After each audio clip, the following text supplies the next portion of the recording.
Welcome back to the Daily Deer. If you're listening to this, it's Saturday, January 4th. You're well on your way into the new year. Today's episode, I'm very excited to get into as I sit in the studio and look at this amazing drawing that Derek drew of Fred Bear. Let's get into the deer woods.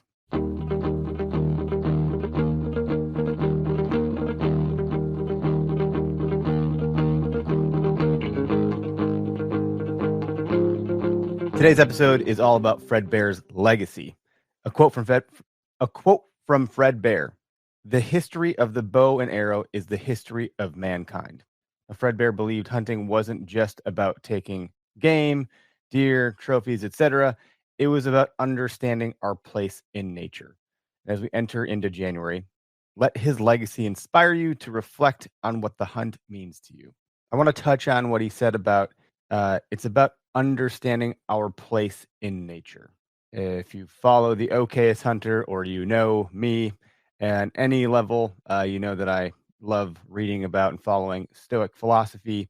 And the Stoics had said a lot of different things about nature. And it like philosophy requires what is in our nature, and all of these different things. Zeno, I think the founder of Stoicism, was saying, nature is defined by the way things work, and wisdom as acting in accordance with natural laws. This bridge between what Fred Bear was saying and what the Stoics are saying, there's no direct bridge here. I'm kind of making one a little bit. Obviously, the nature Fred Bear is talking about is literally being in nature, not of human nature. Although when the Stoics talk about the laws of nature, there is some tie back to nature itself. And of course, nature is talked about plenty throughout history, obviously. But the way that I understand it, human nature refers to the condition of the human who is expressing the very best in his or her development. That is their ultimate best self. They're growing, they're changing in an effort to reach the ultimate goal for a human being. I don't know a better way to achieve that than by being in nature. And, at least for me, most of the time I spend in nature isn't on hikes, although I do scout and I do go on hikes with my family and my kids. But the deepest connection I experience in nature is almost typically always when I'm hunting. When I'm hunting is when I get the best version of nature, in my opinion, and the best version of myself emerges. I think being in nature is critically important. So Fred Bear's message about that, and he's also been quoted saying, like, immerse yourself in the whole experience, in the outdoor experience. Hunting is definitely immersion because it takes you from, anything you do is just a greener hiker type person. I know we often as hunters get combated and ask the question, well, why do you have to go out and kill something? Can't you just enjoy nature for nature's sake? Absolutely. You certainly can.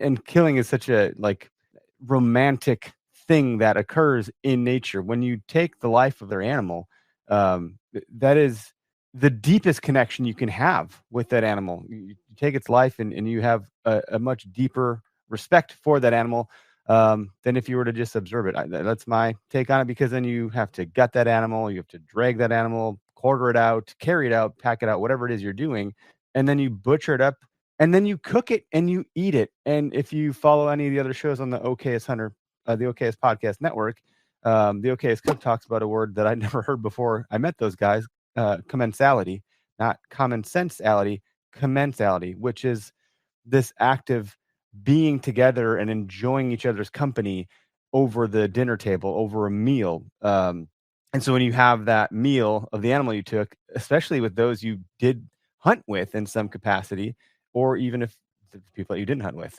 you're sharing this meal, you're sharing that experience. It just goes so much further than if you were to just simply be in nature without hunting.